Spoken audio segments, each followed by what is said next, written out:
Hello, students. We are going to start working on number 2 from your Wednesday agenda in your humanities agenda. So the first thing that you needed to do today was to listen to this short lecture on the roots of the Industrial Revolution, and you were to take notes in your notebook. So make sure you've done that, either handwriting them or typing them. The second assignment today is reading this article. So while you're reading the article, it would be good for you to have your T-chart already drawn in your notebook. So remember, a basic T-chart looks like this. And what you're going to be doing is you are going to be identifying positive and negative changes described in this article. So the article is summarizing major changes caused during the Second Industrial Revolution.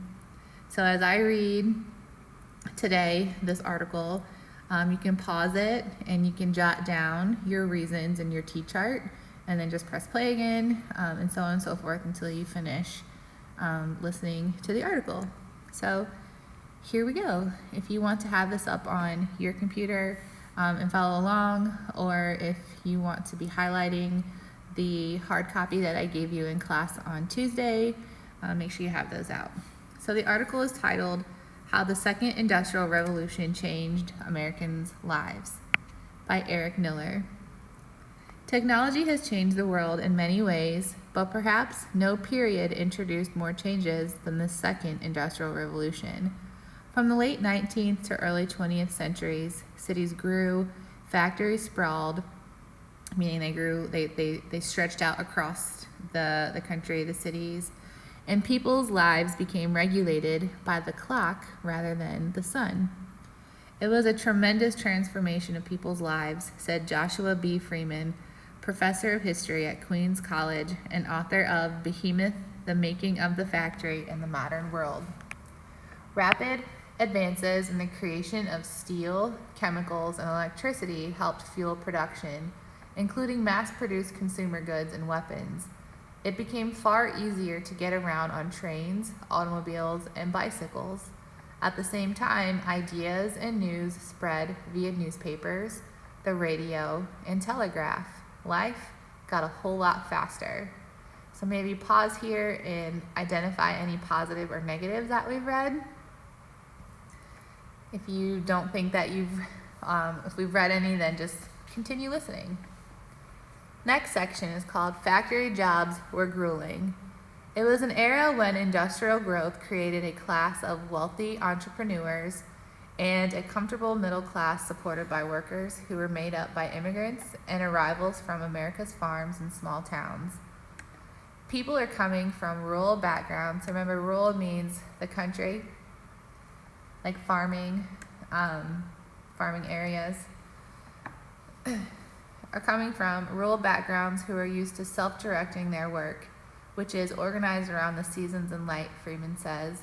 Now they are working in a factory that is clock regulated and unchanging.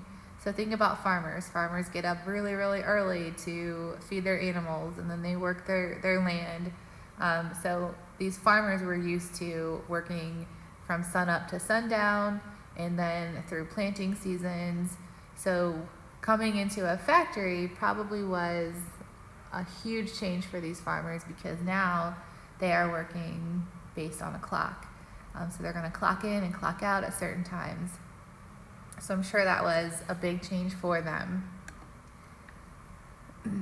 Now, what you'll notice that my document won't do, but if you are on the document online, this image right here that you see of this boy, if you click on that, you can scroll through a gallery of 14 images. So I recommend that you do that before we move on.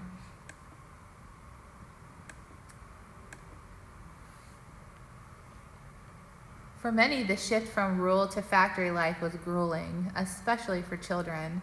When social activist Jane Addams threw a Christmas party at the group home she had just founded in Chicago's slums in 1889, she passed out candy to the impoverished girls who lived there. She was surprised when they refused. The girls said they worked long hours in the candy factory and couldn't stand the sight or smell of it. We discovered that for 6 weeks they had worked from 7 in the morning until 9 at night, Adams later wrote, and they were exhausted as well as satiated. The sharp consciousness of stern economic conditions was thrust upon us in the midst of the season of goodwill. So pause here and write down any positive or negative changes that we read about. And just to go back to those images, if you're looking at them, those are all images of child labor. And you're going to see that these kids that are working, their ages are very much younger than yours. They're 8, 9, 10-year-olds. And like the article said, they are working in factories from 7 a.m. to 9 p.m. at night. Next section, factory products remade life in America. The first factories were built in the 18th century with British textile mills that spread to the United States, a time known as the First Industrial Revolution.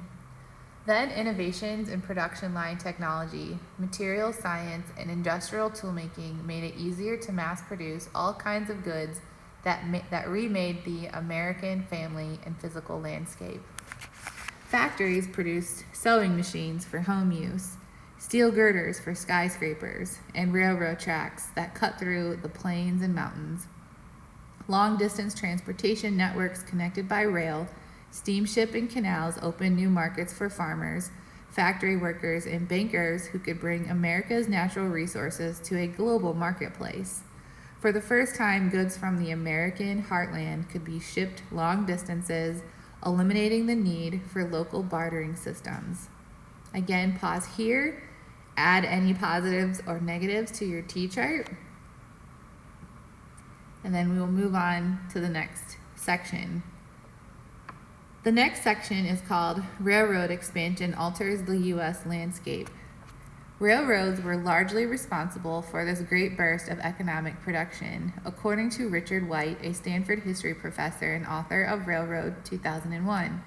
The iron chariots also changed the human and natural environment of the West, and of course led to conflicts with Native Americans who had lived there for generations. If a Western Rip Van Winkle had fallen asleep in 1869 and awakened in 1896, he would not have recognized the lands that the railroads had touched. White writes, bison had yielded to cattle, mountains had been blasted and bored, great swaths of land that had once whispered grass now screamed corn and wheat. Railroad lines expanded from 35,000 miles in 1865 to 254,000 miles in 1916, the lot of railroad to lay down.